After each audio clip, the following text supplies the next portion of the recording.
Call to order the November 7th meeting of the Finance and Personnel Committee. The meeting has been announced and posted. We'll continue with the roll call. Jim Olson, Here. Kim Smith here, Jerry Every. Here. Approval of the minutes from the previous meeting. So moved. Second? Motion by Jim Olson, seconded by Jerry Every. Any discussion? All those in favor? Aye. Opposed? Motion carries. Item 3, public input. Are there any members of the community that would like to address the committee? This is the opportunity for public input. I don't see anybody. Moving on to finance. Item 4, authorization to approve the 2019 capital projects timeline and methodology for borrowing. Is Brad going to handle that, or are you, Fred? Yes, I'd like to turn over to Brad to walk us through the document that's in your packet. Okay, thank you. I'll walk through the presentation that was included in your packet. This is really a continuation of the items that were introduced last month, where the financing plan for the city for 2019 is a little bit different than what was used in follow the past practices. This again is an effort to provide the most economical form of financing. The estimate is a $200,000 total cost savings by following multi-phased approach rather than the single-phase approach that the city traditionally uses. So the timeline that's included in the pack, and really what you're being asked to take action on, is the concept of this timeline and really this first financing, which would be scheduled for December 11th for council action, final council action, December 11th of this year. That first financing, again, is just a short-term borrowing, and it's to fund a portion of the water and sewer projects, and it's to fund your general CIP projects. If the CIP project amount changes as a result of the public hearing, we'll make an adjustment, and then we'll change before final action is taken by the full council on December 11th. So there's a summary and a timetable included then on the following page. With your authorization tonight, this would go in front of the full council just for initial action, sort of authorizing the plan. Baird and city staff would continue with the issuance process that includes compiling a private placement memorandum, locking in the interest rate, going through a series of a due diligence call and some other behind-the-scenes work that we would need to do. I would be back at the meeting on December 11th with the final interest rate to present, and this again is just on this first portion of the financing. And then if that award resolution is adopted that evening, the funds would close on December 27th. That's when the funds would be wired to the city. Just by way of description, this is a short-term borrowing, so it's a note anticipation note. It would be $4,650,000, again, subject to change based on any changes in the city's CIP before the award is issued. This again is to fund the general portion of your capital improvement program and just a piece of the water and sewer portion. Because this is a short-term note, it's scheduled to mature on June 27th of 2019, and there's a call feature 3 months before that. So beginning on March 27th or any business day thereafter, this issue can be prepaid. It's intended that it would be taken out with one of the future financings listed on that first timeline, and lock in long-term rates in the spring of 2019, locking in with a 20-year financing. The estimated interest rate on just the short-term component is estimated at 2.90%, and again, that would be replaced with long-term rates in the spring. So I'd be glad to, if you'd like more detail, I can go through the timeline in a little more detail, but I thought I had covered that in October, so I didn't want to necessarily repeat that entire presentation. Do the committee members have any questions? Jerry? When does our council meeting in December? I thought that was the 12th. Do we know? Anybody have a December calendar? Should be the date of the council meeting, right? It is the 11th. Okay.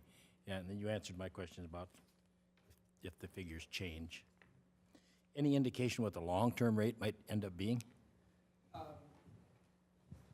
Probably around the same as the short-term rate, a little closer to 3%, maybe a little over 3% for the long-term rate. All right, thank you. Any further questions? Would someone like to make a motion?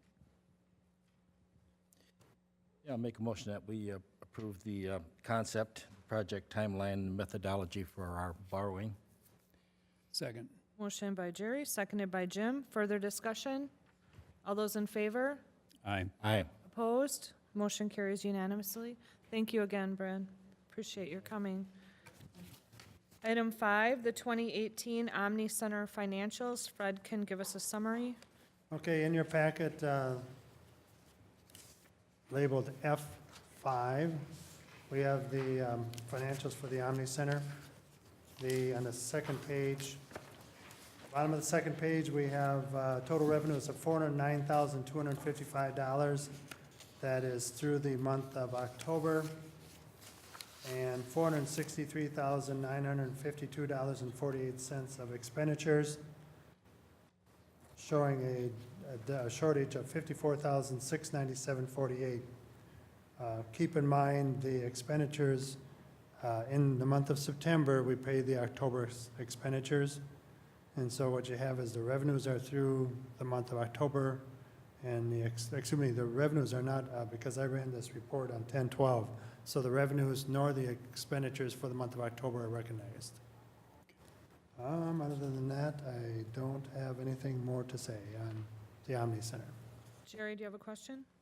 Yeah, any indication where we might end up now at the end of the year, Fred? Obviously, the I can revenues tell get you that since this report was generated, I am a little bit closer to, because keep in mind, we get room tax dollars coming in. They get a percentage of that. The statement that I ran dated 11/6, which included October's revenues, but the expenditures are not paid yet, because that'll be paid here shortly. We had a $24,214 as a deficit. So you get a better idea of how things are going. And that includes all of the third quarter. Keep in mind, there's always a lag of time, because that only includes revenue through the month of September for quarter ending, because the month of September is not due out of the motelers until the end of October. So there's a delay there. And that averages around $11,000 to $12,000 each month. We'll still end up with the deficit, but less. Eric, did you have a comment?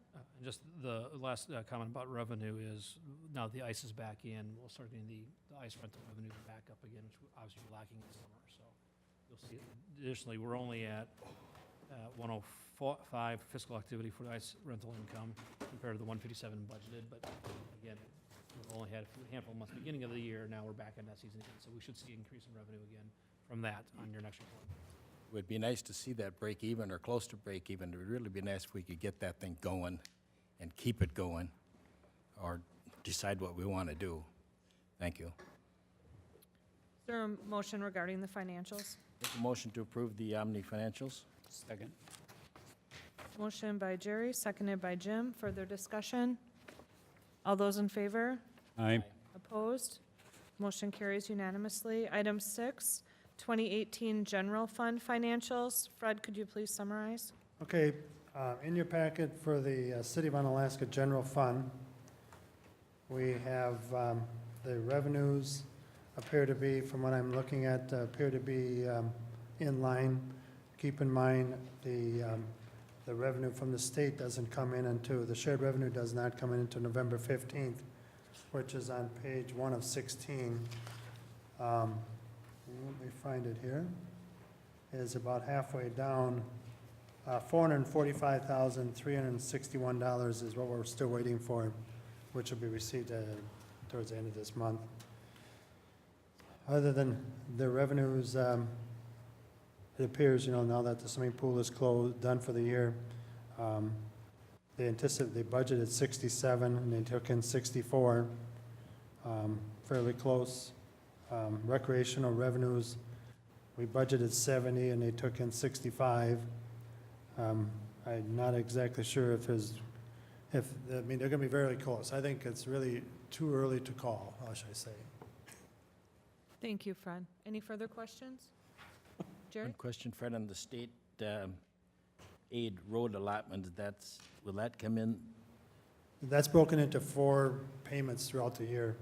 And so what we've received so far on those is 3/4 of the payments. There's One more payment to come. one more yet. Okay, thank you. Yes. Thank you, Mr. Chairman. Mhm. Motion to approve the general fund financials? Second.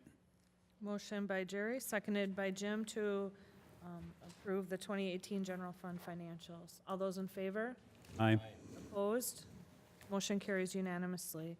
Item 7, Resolution 26-2018, authorizing participation in the Wisconsin Economic Development Corporation's Community Development Investment Program.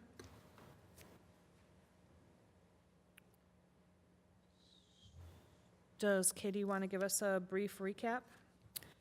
Sure. 360 Real Estate Solutions LLC is looking to obtain a grant from Wisconsin Economic Development Corporation.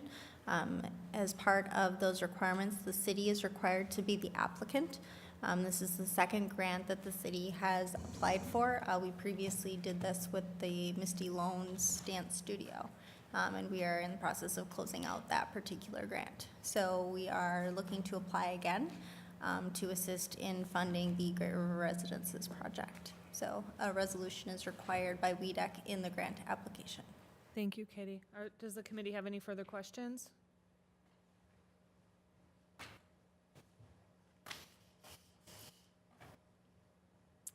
Would someone like to make a motion? Motion to approve Resolution 26-2018, authorizing participation in the WEDC Community Development Investment Grant Program. Second. Thank you. Motion was made by Jerry, seconded by Jim to approve Resolution 2026-2018. Is there further discussion? All those in favor? Aye. Aye. Opposed? Motion carries unanimously. Item 8, development agreement between the City of Onalaska and 360 Real Estate Solutions, LLC. Katie, you want to recap that one also, please? Sure. So this is a development agreement that the city would have with 360 Real Estate. Essentially, it is requiring that 360 Real Estate will complete a specific audit report at the end of the grant, and that they'll be providing all the necessary information for me to process interim reporting as we move forward with the project, if it's funded by WEDC. Thank you. Any further questions from the committee? Fred? And I may have missed it, but you also had this document approved by legal counsel? Legal counsel has reviewed the development agreement, yes, and the resolution. Make a motion to approve the agreement. Second. Motion by Jim, seconded by Jerry, to approve the development agreement between the City of Onalaska and 360 Real Estate Solutions. Any further discussion? All those in favor? Aye. Aye. Opposed? Motion carries unanimously. Thank you, Katie. Item 9, Genderson Health System parking ramp financials for the third quarter of 2018. Fred, could you give us a brief summary? Okay, in your packet is the result of the 2018 compared to 2017 statistics. Keep in mind, the city, part of the bond requirements anytime, because this was what they call a lease revenue bond issue. One of the requirements is there had to be a component in which the city, because this went through the City of Onalaska, of our responsibility, and our responsibility is paying $5,000 a year to the Gunderson Lutheran as dollars coming in. So each quarter, then we submit dollars to the program. Other than that, all the rest of the costs, expenditures are all borne by the Gunderson Lutheran. And the city is then responsible on this ramp to pay the principal and interest payments. Any shortfall from the principal and interest payments is picked up by Gunderson Lutheran. As we had talked about in previous meetings, because the city had refunded this bond issue when our economy was in a downswing, as we picked up, and I very, very comfortable saying we picked over, I think it was over $780,000 we saved on present value savings by doing the refunding of this, which delayed Gunderson Lutheran having to pick up the shortfall. So, and the year of 2019 will probably be the first year in which they had anticipated, and this project, as you know, is a ways out there. I think it goes to, don't quote me, but I think it goes out there a ways, I want to say more than 20 years, or close to 20. Are there any questions? Motion to approve the financials? Second. Motion by Jerry, seconded by Jim to approve the Gunderson Health System parking ramp financials for the third quarter of 2018. All those in favor? Aye. Aye. Opposed? Motion carries unanimously. Item 10, authorization to approve a non-budgeted fire department expenditure in the equipment replacement fund using fund balance for the tire replacement on vehicle R1 at a cost not to exceed $1,700. I think we've discussed this previously. Are there any other questions? Motion to approve. Motion by Jim, seconded by Jerry Every. Discussion? All those in favor? Aye. Opposed? Motion carries unanimously. Item 11, update regarding credit card usage and cost, utility bill insight usage, and the e-box usage for 2017 to 2018. Fred, can you give us a update on that? Yeah, this one's, I should say, once in a while we get some exciting news, and this to me is a very interesting one to track.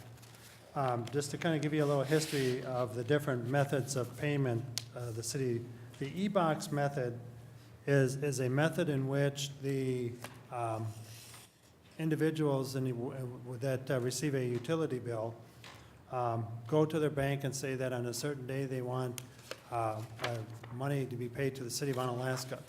The old traditional way, back a few years back, is what we would get is that's what they call through the Mente Vante system, in which we would get probably 35, 40 checks in the mail from different banks paying someone else's bill.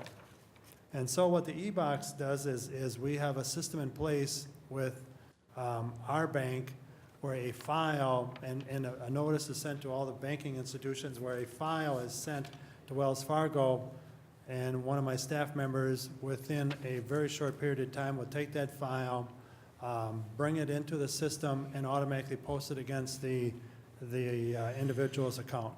And that probably takes all of, and give them some latitude of time, probably a maximum of 10 minutes. Okay? Now to give you an idea of the statistics, you can see in 2017, you can see where the billings are. It's January, April, July, and October from 2017 to 2018. So if you look at the October of 2017, we had 929 compared to 920 in the year 2018. So you can see it's pretty consistent. It looks to me like almost the same individuals that are using this method. This method, just a point of information, is not costing the homeowners. The city of Onalaska is paying it through our maintenance contract. That's my little footnote down below. Okay, the next sheet, if there's no questions, is what they call the UB Insight method. Okay, so all of these methods, this method and this next method, all of these two first methods, the UB Insight and e-box, there's minimum touching of personnel to do the transactions, which is saving a lot of workforce and time. This next method is what they call the UB Insight. The UB Insight is a method where if you go on the City of Onalaska's website, people can go on there and then pay the bill and have it charged to their charge account. Again, there's no charge to them because there's no one that's internally within staff here processing your payment that you request. But there is a little footnote down below. The consequences of that, the city pays $360 a month for this service, of which is approximately 4,300 transactions a year, as well as $1.25. So you can see between the two costs, we're paying about $8,400.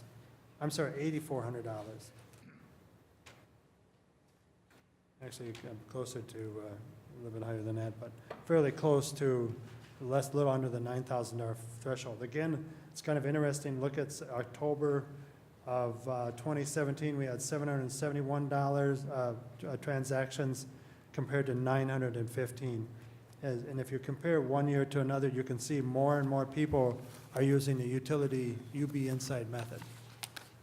Again, how this works is very similar to the last one. A file is at our local bank. A procedure is created within our Tyler system, and it's automatically then posted to the person's accounts. The next method we have, actually, the method I just talked to you was UB Insight. The one in between there is what they call the ETS. That's the credit card usage. That is where individuals are coming into the city hall to pay their water bill, for an example. Now, keep in mind is these statistics, January through December, include anything that someone is coming into City Hall to pay. So people have, and they do, use to pay for dog licenses, water bills, building permits. They can use it for just about anything. However, we have a convenience fee that we charge. Jim Olson, probably for example, was here when we first implemented the charge card system at the City of Onalaska, and we implemented a convenience fee of 2%. And one of my responsibilities is to always report to you how it's comparing. And as a result, this cost here is, if you look at, and I know it's probably hard to read, but if you take a look at 2018, $10,548 is the city is picking up compared to the cost to implementing this procedure, the cost from the merchant. So disappointing information. And I always would bring these figures continuous, bring them here so you can see the difference of ways to do this. One of the things that I just want to mention, just a food for thought, that we will be looking at in the upcoming months,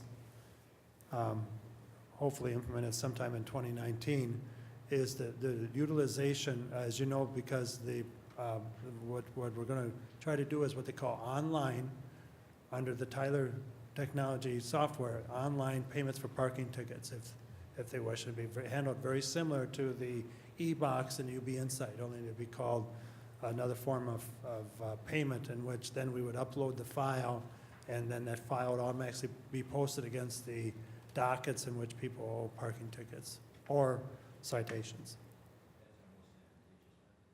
Yes. But then again, like I say, everything is there's always costs attached to it. But that is also the goal to happen in the future months to come. Yeah. Well, thank you, Fred, for that update. Any other questions? Item 12, authorization to approve a non-budgeted city department expenditure in the equipment replacement fund using a fund balance for the postage machine not to exceed $4,500. We had discussed this previously at another meeting. Does anyone have any specific questions, or would you like to have the entire thing re-summarized to refresh your mind? Motion to approve? Second. Motion by Jerry Every, seconded by Jim Olson. Further discussion? All those in favor? Aye. Opposed? Motion carries unanimously. Thank you, Fred. Moving on to personnel, item 13, review and consideration of authorization to replace the lab technician position. Jared? Since Hope's not available tonight, I'll take this item. Recently, we had our lab technician provide us notice that he's going to be retiring from the city. With that, we have looked at the operations of the lab technician, and with that, we have updated portions of the job description to better evaluate that position versus what we are currently having for standards for testing within the water system. With that, I've reported to the Board of Public Works at different times about lead and copper sampling. Also within our sanitary survey that we received from the DNR outlines different things we have to do. The sampling for our water system is getting more complicated all the time. For instance, the lead and copper sampling that we have to do, you have to get into 30 specific homes, do it in a certain way where the water can't be on for so long. It gets complicated. We're doing more water sampling of the system for our copper corrosion study. We're doing a very intricate sampling protocol, a lot more sampling. So this individual is a very important individual in our system. Just with the way the posting and advertising and getting someone on staff would work out, we would, if we're lucky, we might have 2 weeks of overlap with the other individual, which would be great if we can get that to learn some of the protocols we have. But I have a feeling that the actual way it'll work out is that someone will have to get more notice, or we'll have to do another interview or something. So we'd like to get started with this now versus waiting until the individual is actually gone. So what we're requesting tonight is authorization to replace the lab technician, start that process of advertising and getting a replacement employee on staff. Did you have an updated job description? I didn't see that in my packet. I did bring the red line version that we had given to Hope, but I think with the, she hadn't got it to that point yet. I would envision that would come back next month for the meeting and get approved with that. I apologize for that. I didn't follow up with her to make sure it was going to be on here, but if we get the advertisement out, we'll advertise it for 2 to 3 weeks. So I think we would not have anyone on, even probably interviewed yet, before you would have a chance to approve that job description. Okay, thank you. And would the job have the same grade as the previous grade, or would that be increased due to the increased responsibilities? We are envisioning it with a grade C, which is the current grade for that position. What we are going to change in the proposed job description that we're working on currently would be, it would probably not be involved in the on-call rotation. We would actually make sure that it had the iron removal specification for our iron removal plant at well number 9, and it would outline more interaction with the DNR for things such as EMOR, which is our monthly reporting mechanism to the DNR, statistical analysis for items within the water utility and sampling, and it's to the point now where our current lab technician doesn't spend much time in the field besides just doing it. So we're basically making the job description fit what is morphed into duties since it was updated. It was updated back in 17, but it wasn't updated really from what the job position was 5 years ago. Thank you, Jared. Any other questions from the committee? Entertain a motion. Well, I would be glad to make a motion subject to approving the job description, but I'm afraid that would slow you down in your hiring process. I don't know how that would work, but I'd be glad to make that motion to approve the hiring. Eric?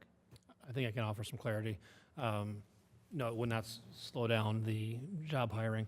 Under normal circumstances, when a vacancy occurs, staff needs to come to the committees and the councils to get permission to fill the position, first of all. Well, we don't actually have a vacancy yet. We know we will have a vacancy. So really, at this point, it is the permission to begin the process to fill the vacancy, some of which includes review of the position description, what have you. So directing us to fill a vacancy will not slow down the process, or, excuse me, directing us to have the position description before we fill the vacancy, actually do the hiring, will not slow down the process, no. It just allows us to begin that process to consider how we fill the vacancy. Because that gives the opportunity if we want to consider a restructuring or something to that. Yeah, I think it's fully appropriate to have that contingency on motion, that's fine. So can you just restate that, Jerry? Sorry that you got interrupted. I apologize. Well, make a motion to approve the hiring process, begin the hiring process contingent on the approval of the change in the job description. Second? Motion by Jerry, seconded by Jim to move forward with the hiring process. We didn't get a 13, by the way. Jumped from 12 to 14. We didn't have any attachment for 13 since there was no job description. There was no attachment in your packet tonight. Jumped from 12 to 14. This is number 13. Yeah, we don't have that. Right, that was what I was asking Jared, like, where's the job, because normally, like you, I was thinking we should have a job description, but, okay. Okay. Motion was by Jerry, seconded was by Jim. All in favor? Aye. Opposed? Motion carries to move forward to replace the lab tech position. Item 14, which we do have an attachment for, Review and consideration of Resolution 25-2018 to approve integration of Lexipol policies into the City of Onalaska policies for law enforcement. And we do have an attachment. Do you want, Troy, you want to just recap what that's involving, or someone? Brief summary? Or Eric? This is actually something that was brought up by the city attorneys as far as dealing with the police department policies. As I'm sure you can appreciate, policies can be outdated rather quickly with changing times, and by utilizing a service such as Lexipol, we're acting on best practices, proven policies that will hold up, and also a service that will keep those policies up to date for us. So as new case law comes about, Lexipol would actually apply those changes to case law to our policies for us and send it to us for implementation within our department. Not only saving us a lot of man hours developing the policy, but also the attorney fees. As you know, we have to send our policies through various committees and attorneys to get approval before implementation. What we're asking for in this resolution is, by having this in place, once Lexipol, as we are starting this process, it's probably going to be a 6, 8, 10-month process to get all of our policies converted over. As we complete these policies, they will be implemented into active policies within the police department. And then once the project is completed, I believe I'm understanding this correctly, the way they have it laid out here, once it is completed, then the entire policy portfolio will be enacted upon by the council to be adopted as official city policies, or police department policies. But this will allow us to, rather than coming each month with probably 10, 15, 20 policies